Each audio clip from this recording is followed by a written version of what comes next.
I take on Ben in Predict the Prem. Everyone knows how this works by now. And the scoring works, as you can see on screen. It's 5 points for a correct scoreline, 1 point for a correct result. And the star man, once you pick that man, you can't pick them again for the rest of the season. 5 points for a goal, 2 points for an assist. And the first game of the weekend was Liverpool against Everton in the Merseyside derby, 12:30, finished 2-1. Me and Ben both went 1-0, so we both get a point in this one. Did you watch any of this game? I think Liverpool... I did. Yeah, look, it was a weird one because Liverpool have this tendency. It's happened already, I think, 3 times this season, going 2-0 up and giving it up. And it nearly happened again this time, but they held on, luckily for them. Great goal from Gravenberch, wasn't it? Absolutely phenomenal. One of the one-touch finish, bang, straight into the corner. He makes it look easy the way he hooks it over Pickford. Gorgeous Phenomenal finish. goal. Ekitike gets a second, puts Liverpool 2-0 up. But yet again, Liverpool resting on their laurels, kind of allowing Everton back in the game.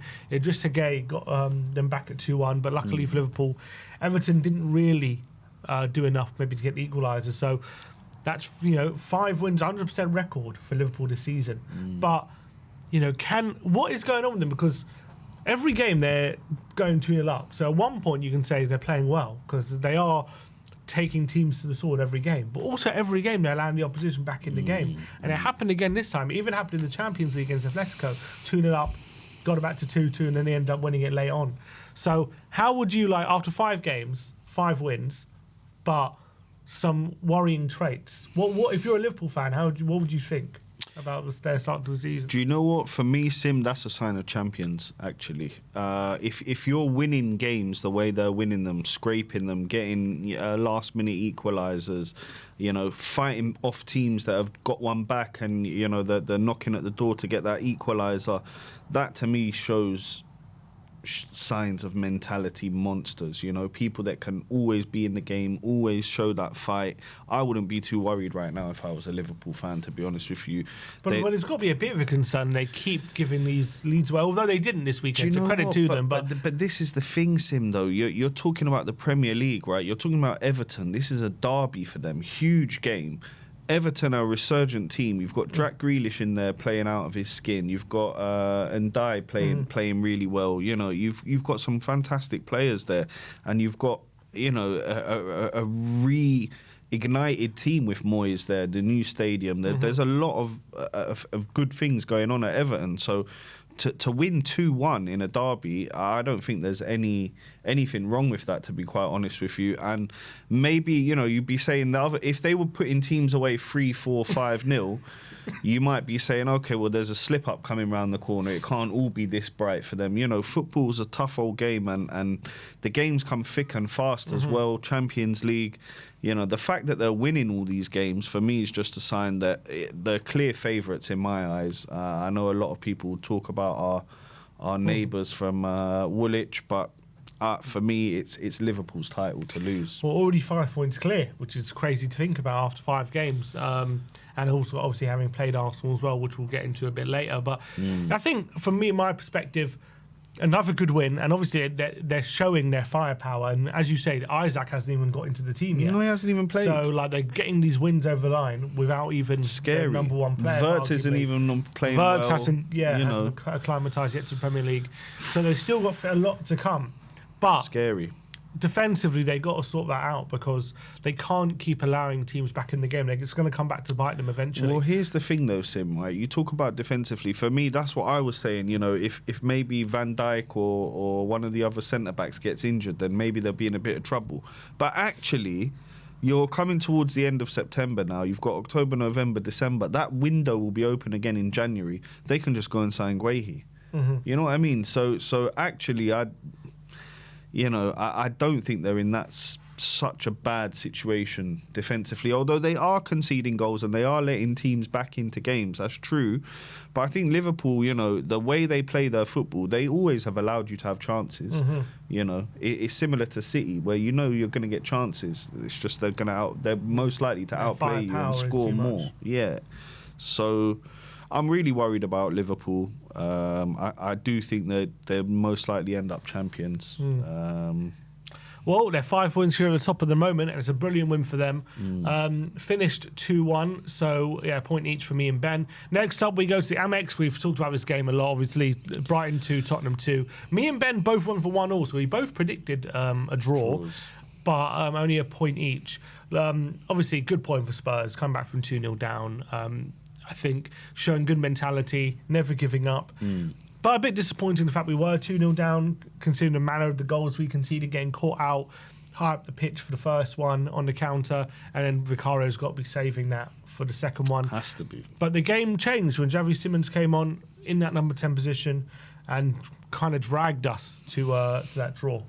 Oh, he did. He really did. And again, I think on another day we maybe would have come away with 3 points there. If Vicario doesn't make that mistake, we were knocking at the door as well. Like you said, Xavi came on. What a player. He has to start in that 10 for me against Doncaster and against Wolves. I want to see as much as I can of that fella in the 10. Let him get the experience playing here in the Prem. Very hard-fought draw. We take the point and we move on to Wolves next weekend. Yeah, 10 points out of his first 5 games. Pretty decent start for Thomas Frank, currently sitting third in the league as well. So I think Frank can be really happy with the start he's made as Tottenham manager, and the fact we came back from 2-0 down as well. Good show of mentality. Next up, Turf Moor. And Ange Postecoglou's difficult start to life at Forest has continued as he draws 1-1 away at Turf Moor against Burnley. I went for 3-1, Ben went for 2-1. I mean, given the chances Forest had, they probably should have won the game. I think the man of the match was probably Dubravka in the Burnley goal. But Forest taking early lead, getting pegged back by Burnley through Foster, I think, or Jaden Anthony. What do you think of Ange at Forest? What do you think of his start? Because got dumped out of the Carabao after being 2-0 up against Swansea, lost against Arsenal 3-0, drawing away at Turf Moor.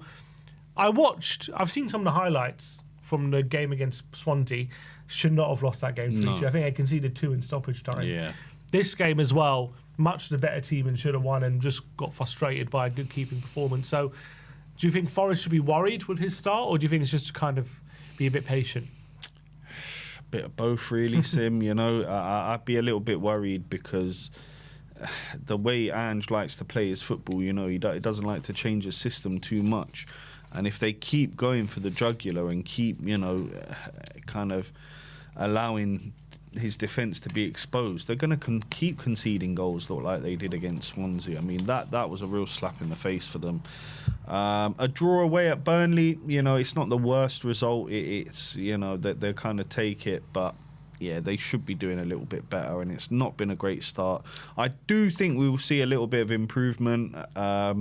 Who knows? He might even sacrifice the league and go all out for that Europa League with them. Who knows? Who knows what he's got planned? You got Sunderland at home next. If they don't win that game, all of a sudden there's going to be pressure. A lot of Forest fans getting on his back. Big time. Because in all honesty, there wasn't any real need for a change. No. They changed it because Nuno was doing fantastic. Yeah, he was doing well. He just changed it because, I don't know, clash of personality or whatever it was. Yeah. It wasn't because of football results. No. So if you're a Forest fan and there is a change and all of a sudden the results are taking a downturn, you're going to be unhappy because why did you change it? Yeah. So I can understand that. I do think that I predicted it'll be a difficult start for Ange because he hasn't had that pre-season with them. And so changing the way they play mid-season or when the season started, when you're in Europa League, games are coming thick and fast. You don't have much time on the training pitch, you know. He got off to a flying start at Tottenham because he had a whole pre-season to get his ideas into the team. Yeah. So it's going to be difficult for Forest early on, but I think give it a bit of time, and I think he'll start to breathe the fruits of their labour. Are they favourites for the Europa League, or I think Villa might there? be? Oh, Villa. But I mean, I say that they're doing even worse at the moment. They've been terrible start to the season, but we'll get into that. All right, so 1-1 at Turf Moor, so me and Ben get 0 points. West Ham at home to Palace, 2-1 to Crystal Palace. Me and Ben both went for 1-0, so we both get a point. I mean, West Ham just that's 4 defeats now in 5 games. The only win was against in Nuno's last game. They won 3-0 away from home. Lost 3-0 at home to Spurs. You know, Ollie Glasner now, after winning this game, he's won more games at London Stadium than Graham Potter. Aren't they undefeated in like 15? They are 16 undefeated, games? 17 games. 17 games. Incredible. That is mad for Crystal Palace to be undefeated. And in that, you've got going to Anfield, winning the FA Cup final. Wow. I think going to the Etihad. They've played some really tough games in that as well and come out on top. Glasner deserves a lot of credit, and there's no surprise to me. There's a lot of big clubs sniffing around. Mate, I think he's the future of management. To be honest with you, Sim, The future of management. I think he can go very, very far in the game. Do you think a Big Six team will be looking at him in the next appointment? Oh, 100%. I would even say maybe even higher than that. You know, top 4 / top few teams in Europe. I think he's that good. Bayern Munich. Into these big clubs, Barcelona, Reals, Atleticos of the world. Really, that bit that you reckon that high? I think he's that good. And also at Frankfurt, won Europa at Frankfurt. I think he's that good. He won it at Frankfurt. He's won an FA Cup with Crystal Palace, which their first ever major trophy. First ever major trophy. I think we're kind of people are just brushing that by, but that is huge. That's massive for Crystal Palace. 17 games undefeated. And Community Shield, and a Community Shield. Unbelievable manager, unbelievable. And I think he there's certain elements of the game which he really understands. You know, they're tough to play against, but they're also decent going forward. You know, but and also he keeps adapting to losing his best players. Olise leaves, adapts. Eze's left, and they're currently 4th in the league. Incredible. At the start of the season, Guehi's looking to leave. I'm sure they'll find another centre back. Like he just makes it work, doesn't he? Brilliant manager. And a brilliant win. But Graham Potter, West Ham, under serious pressure now, isn't he? There are reports saying that West Ham might even look to bring in an interim between now and the end of the season if Potter doesn't turn the results around. And I mean, isn't that bonkers though? Thinking about bringing an interim manager with 33 games left. Like, it's a bit bonkers, isn't it? Like, there's so much of the season left. Either you sign a permanent manager or you stick with Potter. I don't understand this interim business when you've got 33 games. Like, the whole season's ahead of you. Why would you bring in an interim? Yeah, I think that club's in a complete mess, to be honest with you, Sim. It's a complete shambles. You know, they brought this guy in, Potter, who wasn't successful in some of his other Chelsea wasn't, jobs. He wasn't successful, you know, and unfortunately, I don't necessarily think it's his fault. They've sold again, Kudus. They've sold some big players, and they're just in a shambles. You know, we went over there and we turned them over 3-0. Should have been 4 if VAR didn't mess around. Yeah. They're in big trouble, and probably he's odds-on favourite to be the first manager to be sacked. Maybe if Amorim, the game with Chelsea went a bit differently, he might be. But I think at the moment it's Potter probably number one. I think he's kind of writings on the wall for him at the moment. He doesn't seem to be able to turn this around, and they haven't won a game at home since February. And Glasner has won more games at the London Stadium than Potter has. I mean, and he's only won 3. He's won 3 games there. Potter's only won 2 in his time. He was manager in January. He became manager in January. So that is really shocking statistics, isn't it, on Potter's part? But one more thing that I will mention about West Ham, that I think it goes way beyond the manager there. The owners and things that have gone on around that club, that they've just gotten completely and utterly wrong, in my opinion. You know? There was big protests before the game on Saturday. Mate, I'm not surprised. And the thing is, they had a stepping stone to build off with that Conference League. Do you know what I mean? That was something that could have springboard them into a new stratosphere, aiming for trophies, you know, pushing for big things. But instead, they've just gone completely the other way around. And you know, they got that 100 million for Rice. They could have reinvested that. Yeah, they could have reinvested that. They had a lot of opportunities, West Ham, and I just think they've squandered them, and they could slip down that table very fast. They're for sure in a relegation battle. I mean, I think they're in a relegation zone at the moment. You compare how, like, the likes of Brighton and Bournemouth, how they spend their money when they Fulham. get big feeds. Like, you look how when Brighton get that 100 million for Caicedo and 60 million for Cucurella, how they reinvest it so smartly. Perfect. Brilliant recruitment. West Ham, they seem to just waste it. I don't know how they do it, though, honestly. I look at teams like Brighton. I don't understand how they bring in these players. They find cheap deals, you know, 8 million, 10, 18 million, and they just bring in these wonderful players all the time. It's just, yeah, it's magnificent for them.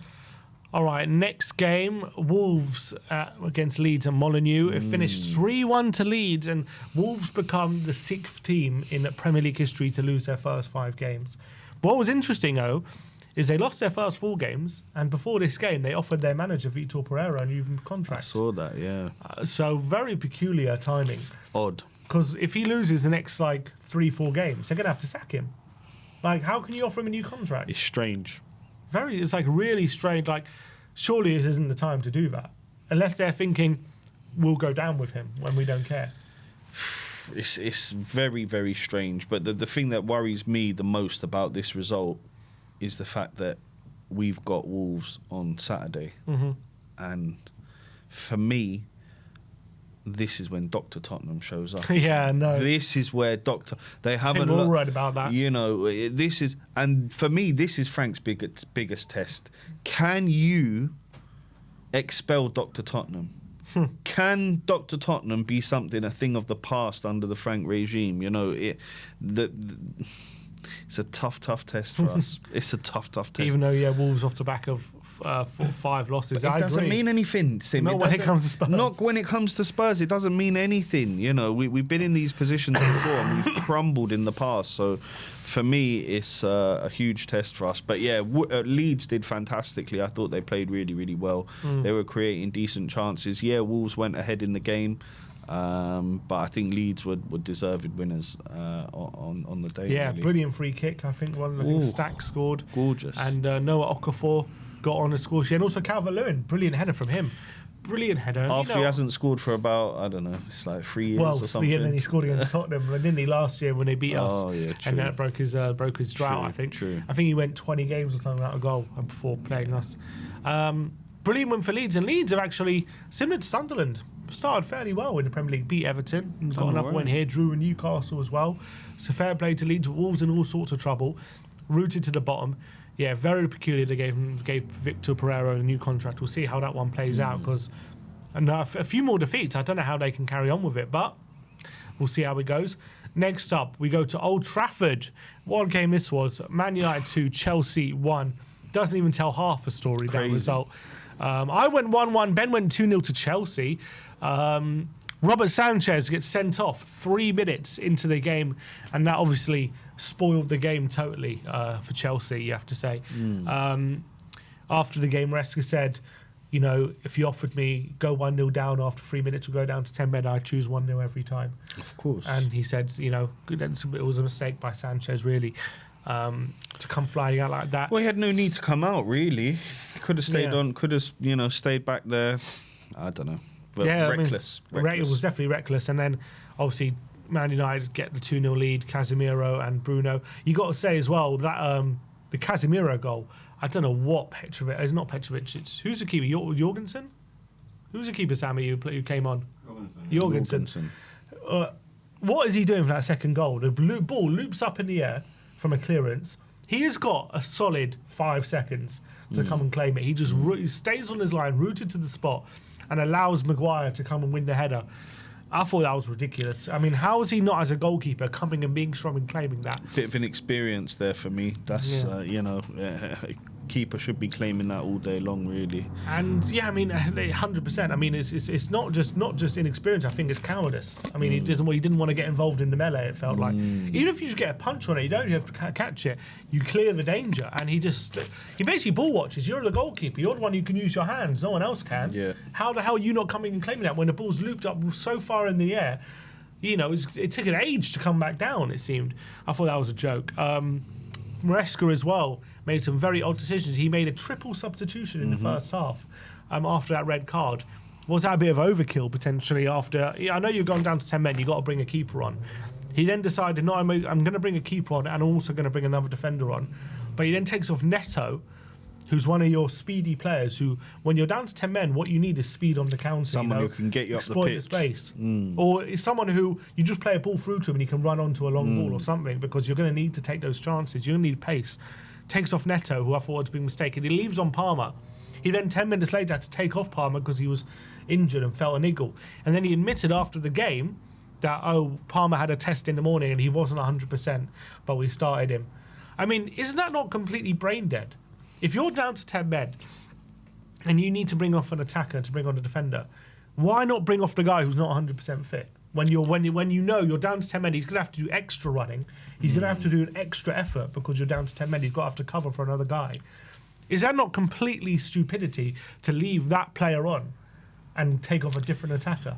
Yeah, it's not great from Maresca, is it? It doesn't make sense. It doesn't really make sense, but maybe he was thinking Palmer can do something special. He can run off this little injury. I'm not too sure what his thinking was behind it, but to make those 3 subs, it really did put them in a bit of a hole. And then, of course, Casemiro got sent off, which brings them back into the game all of a sudden, but they didn't really have the players then to impact it too much. Of course, they did get back into it a little bit.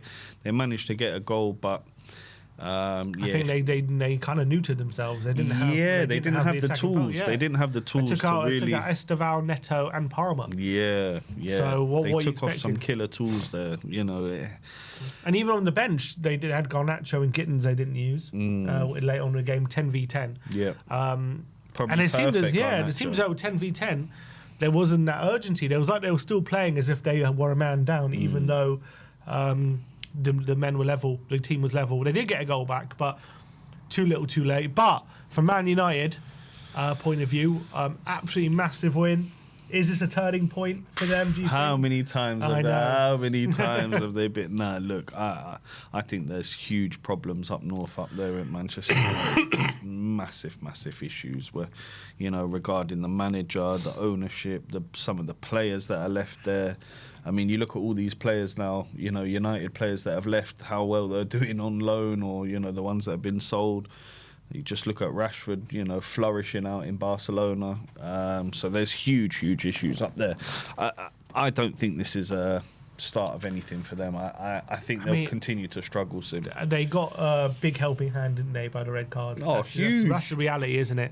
Huge. They apparently haven't won a game without a red card or a penalty since February.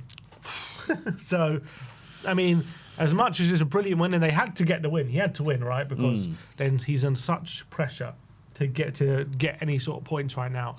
I watched that game yesterday, and I didn't come away of it thinking, okay, this is if we're going to see this more often, then United are going to be serious. Because end of the day, Chelsea got a red card after 3 minutes. Who knows what will happen if that didn't happen. So I'm not going to sit here and give Man United loads of praise. Good, they won and they deserve to win. They were the better team, fair play. But it was a red card after 3 minutes. That's a massive helping hand from. I mean, it was a red card and they earned the red card. But I'm not going to sit here and say this is a turning point just yet. I need to see a proper win against 11 men consistently. So it hasn't convinced me just yet. But a very good win from Ruben Amorim. But he's going to have to show more from that. Against and then just beating 10 men. But fair play to him. 8 o'clock kickoff on a Saturday was Fulham Brentford. I went 2-1. Ben went 2-1. Finished 3-1. Good win for Fulham. Brentford, obviously difficult season for them. But look, not much to talk about really. Fulham, really good win to come back from behind to beat Brentford.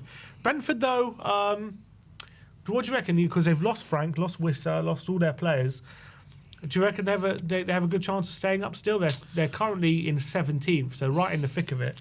Do you know what? I think they're in big trouble, Sim. Big trouble. If they manage to stay up somehow, I think it'll be a huge achievement for them, considering I think it's just a bit too much, too many players to lose, your Wissers, your Embuemos, and then on top of it, your legendary manager, Frank, who's been there, for 9 seasons that he was there, brought them up from the Championship. It's going to be a very, very hard season for the Brentford boys. Having said all of that, I do think they have some quality in there. Players like, your Damsgaards of the world. This Sade as well, I think he's quite a handy little player to have around, a decent little goal scorer. So, they have got some players that will hurt you. It's just, do they have enough to keep themselves up? It's going to be very hard for them. But I do hope, because actually out of all the London-based clubs, I've got a little soft spot for Brentford. I think they're really well run, and I think in the job that Frank did there, he pulled off marvels, keeping them around a mid-table, decent finishes. For so long as well. For so long. An incredible job. Smallest wage budget in the league every time. Incredible job. They are so well run. They're very smart. So I hope they can kind of get over the hurdles that they got so far this season. But we'll have to wait and see. It was a difficult game for them, this one. But well done for them. Good win. To Bournemouth, it finished 0-0. Between Bournemouth and Newcastle. Newcastle, by the way, their third 0-0 in a row away from home. So they've really been struggling to score, but have been defending well. I went 2-1. Ben went 1-0, so neither of us get a point. Bournemouth up to fourth in the league. 3 wins, 1 draw, 1 defeat. So really great start to the life without the likes of Heisen, Kirkes, all left. Zabani as well. He's gone. So they've kind of just got on with things and had a brilliant start. Newcastle, difficult start for them, I would say, because they've had 1 win this season, down in 13th, 1 win, 3 draws and a defeat. So a lot of draws so far. Voltmaida not really making an impact in this one. They've lost Isaac. How much do you think that'll hurt them, Newcastle? Do you think that's gonna? Because I think a lot of Newcastle fans going into the season would have wanted another push for Europe. Got Champions League last season. They want to maintain that. Do you reckon they got any chance of doing that? No hope, to be honest with you. I just don't think you can take the quality of Isaac out of that team and then still expect to get into the Champions League / Europa League places. I think they really struggled to get into that top 7 or 8. In the Premier League this season. Although they have got 4 clean sheets in 5 games. I know that, and Eddie Howe's a good manager. I just don't think there's enough quality in that team. You're looking at, okay, Gordon's a decent player, Tonali on his day, good. Guillaume Moraes, decent player as well. Joe Linton. These guys they're good, but are they excellent? Are they going to drag you to victories week in, week out? I'm not so sure. This new guy, and that's what he needed Isaac for. Exactly, he was the one that pulled them out of so much trouble last season. and when you have a player like that, I'm gonna say something that might piss off a bit of Spurs fans here, but I don't care. Isaac and Kane are in the same bracket of striker. I'm not saying that Isaac's better than Kane, but the level of striker where you put him in any team and he's going to make an impact, he's going to be scoring goals, he's going to be creating havoc. And I just don't think this new guy, Wolfamader, he's a decent. He looks like a decent player, but he's no way near of the abilities of Isaac. He got 12 goals, I believe, last year for Stuttgart. So but he's young and he's young and he's one of those kind of rising potential stars. But to expect him to replace Isaac as a tall order. You have Wissa though, but he's injured at the moment. Yeah, Wissa's injured. And as well, it's going to be tough for them, Sim. Yeah, do they have the firepower? Tough. Isaac was just so sensational. Different levels, different gravy. Losing him is a massive blow. So different gravy. That's been their downfall so far, scoring goals. They've kept 4 clean sheets out of 5, but 3 of them 0-0s. So they need to somehow start getting that firepower. Look, again, their only hope really is January. If you bring in somebody who can, affect the team in that level, you got to try and go out and do it. I think it'd be a critical window for them. Critical window, because I can see them being in the bottom half of that table come January. Bournemouth, though, they just keep going from strength to strength. What a team. Flying. And it's a decent draw at home to Newcastle. And do you reckon they're in the race for Europe this year? Because they just keep going from strength to strength. Or do you reckon they'll burn out at some point? You'd think they would burn out, but you never know at this stage. We saw the likes of Newcastle and Forest do it last season. So I wouldn't bet against Bournemouth. I think that... Good manager. Yeah, very good manager, and they've got players that can really hurt you. Semenyo's of the world, even Nilsson. I like the look of him as well.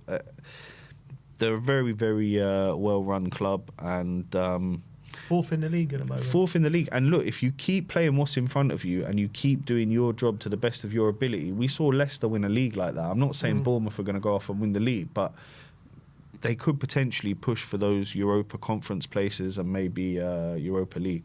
Yeah, for sure. I think they got a chance.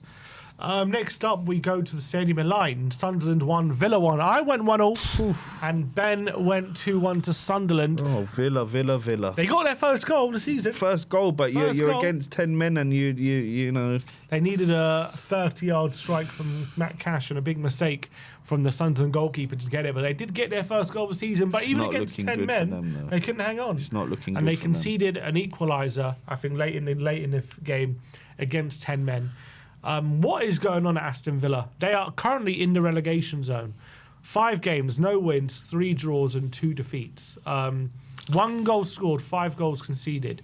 They haven't had a good summer, really. They've signed a couple of players, but they haven't really kicked on when it comes to activity. They lost Rashford and Asensio.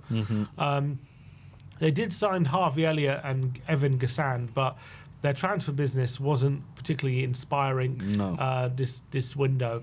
They got Sancho in as well, but how much of a good signing that was, we don't know. Emi Martinez looked to leave, but he ended up staying. Why have they been so bad at the beginning of the season? They haven't got any wins, and even against 10 men Sunderland, they can't kind of hold out. Is Unai Emery? Are we seeing the beginning of the end of his tenure at Villa? Could we be saying good evening to good evening? Could we? Possibly. It's not been a good start for them. You know what can happen as well is when you've had such a good season the season before, you can have a bit of a drop-off at the start of the next season. You know, it's almost natural if you think about our Pochettino, you know, when we got to the Champions League final and then especially we had a huge drop-off. Properly invest. Yeah, you don't properly invest. You know, the games come thick and fast. You know, you've not won here, you've not won there, and suddenly you're at the bottom of the table. And I think Villa are in a lot of trouble. I think they've got the players to get them out of it, if that makes sense. I think there's still a lot of quality in that side, and they will pick up points. But, you know, will they finish in the European places this season? I can't see that happening. Why are they struggling so much to score goals? They've still got Watkins there. They've still got Rodgers there. They've got now Sancho, Gassand, Harvey Elliott. They've got some good players, so they shouldn't be struggling this much to score. Not this much. It's a very tough time for those guys at the moment. But I do expect them to, you know, over the next few months to start picking up more points and scoring more goals. And I do think they'll be all right. And actually, if, you know, I want to be very honest about this Emery guy. I actually think he's a pretty decent manager. I don't think he's as bad or as laughing stock as he was made out of when he. Well, Aston Villa's done a brilliant job, hasn't he? Well, yeah, and before that, Sevilla, was it? Sevilla, Villarreal, he won the Europa League. There you go. So you know he's no mug, and I do think they'll get out of this bad rut that they're in. But currently in the relegation zone, only them and Wolves are the winless teams in the Premier League so far. Sunderland, up to 7th. Fair play to them. Really, it shows they've been ambitious with their recruitment, and it's starting off very well. They might stay up. Sunderland. 7th in the league. You know, they've been in the wilderness for so long. You know, it's been over a decade at least since I remember Sunderland in the league. So it's nice to have them back, and they're doing really well. All right, next up, last of the game of the weekend was at the Emirates. It finished Arsenal 1, Man City 1. Martinelli's last-minute equaliser getting Arsenal the draw. I went 2-1 Arsenal. Ben went 2-0 Arsenal. So we both went for Arsenal wins. Both of us were quite confident Arsenal were going to take all 3 points, but it didn't seem that way at all. Arsenal stinking out the gaff with their team selection, Moreno, Rice and Zubamendi in the midfield up against a City side that showed vulnerabilities. And Man City probably started stronger, got that early goal through Haaland, unbelievable pace. He sprinted like he was a 100-metre sprint, like he was Usain Bolt, beating Gabriel and a few other Arsenal defenders to the ball, slowing it home. And I think Pep tried to do his best kind of Mourinho impression in that second half, taking off all his attackers, went full-on defensive, parked 2 buses, Pep. Never seen Pep do that before in my life, but he did it. And they were minutes away from getting that win. But Martinelli's equaliser right at the death, which was actually, fun enough, came from Man City being a bit too high in their line and Eze playing a nice ball through. But I just don't understand Arteta. And I said this after the Liverpool game. They've now got the squad, in my opinion, that's probably, in terms of depth and quality, probably the best in the league. I think maybe first 11, you could argue maybe Liverpool have it, but I think squad-wise, I don't really think there's an argument. I think Arsenal do have the best squad in the league when it comes to their depth. You know, every position they've got at least 2 very, very good options. So I don't understand why Arteta goes into this game with a bit of an inferiority complex. Like, he goes into this game. If you believe you're the best team in the league, right? If Man City are playing at home to Arsenal and in their pomp, and they believe they're the best team in the league, do they go pragmatic? Do they go, we're better than you, we're going to beat you?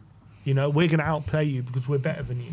We've got better players than you. So if you go toe to toe with us, we're gonna beat you. That's what Man City would do in those situations in their pomp. Liverpool, when they go to the Emirates and when they play Arsenal, do they play a pragmatic style? Do they say, no, we're going to beat you, we're going to win? They try and win that game. But it seems that Arsenal Arteta doesn't go into these games believing he's the best team. It's as if he still believes they're the underdog. Well, he's right. He's right, Sim. They are the underdog. They shouldn't be. But the thing is, they are, though. They are. They are the bottlers. They've been bottling it under Arteta season after season after season. So when he goes up against Pep Guardiola and Manchester City, who are treble winners, who have won they've already league lost 2 titles, games this season. I know, but it's still what you got behind you. You know what I mean? It's what your feeling is as a club. Man City are persistent winners. They've won everything there is to win, pretty much. You know, Arteta, what's he won? An FA Cup in his first season. That was it. He spent over £1 billion. So of course he's going to come in feeling a bit inferior. And for me, you know, you sit here and you say that they have the best squad. Maybe they do. Maybe they do have the best squad.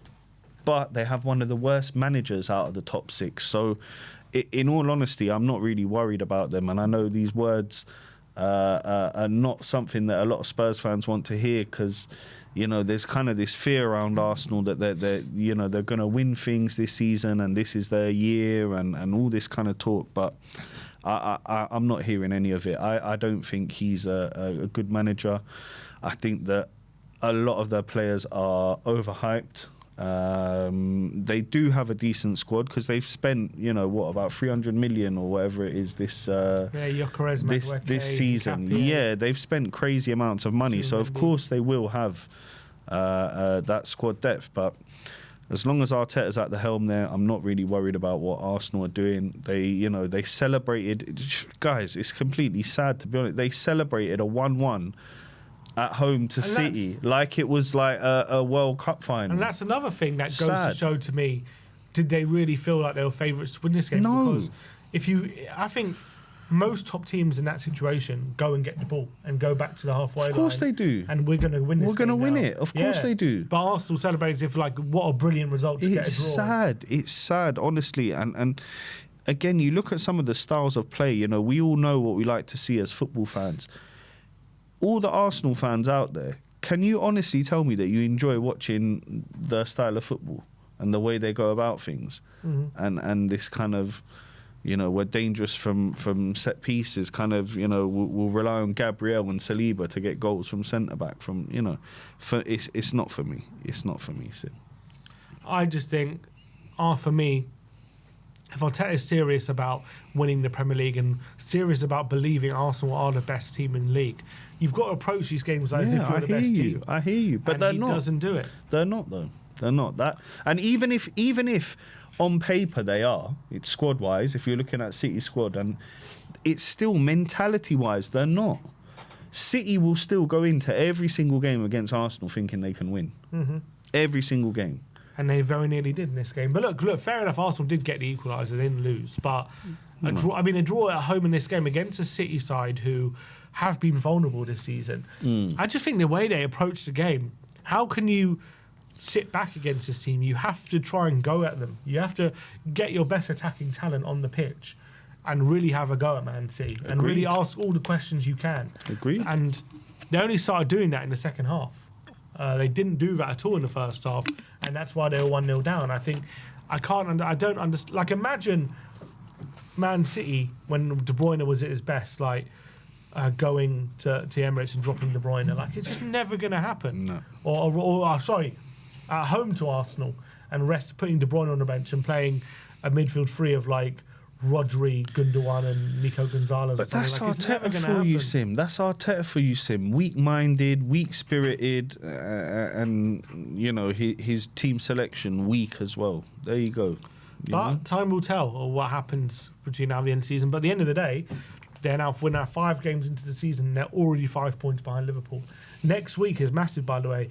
Liverpool go to Palace, which is not easy. They have to Palace. Very tough game, yeah. Very tough game. But Arsenal go to Newcastle. So, very tough. I mean, both teams could drop, but if somehow Liverpool win and Arsenal drop points there, if that gap gets to 8 points already, I mean, that's significant.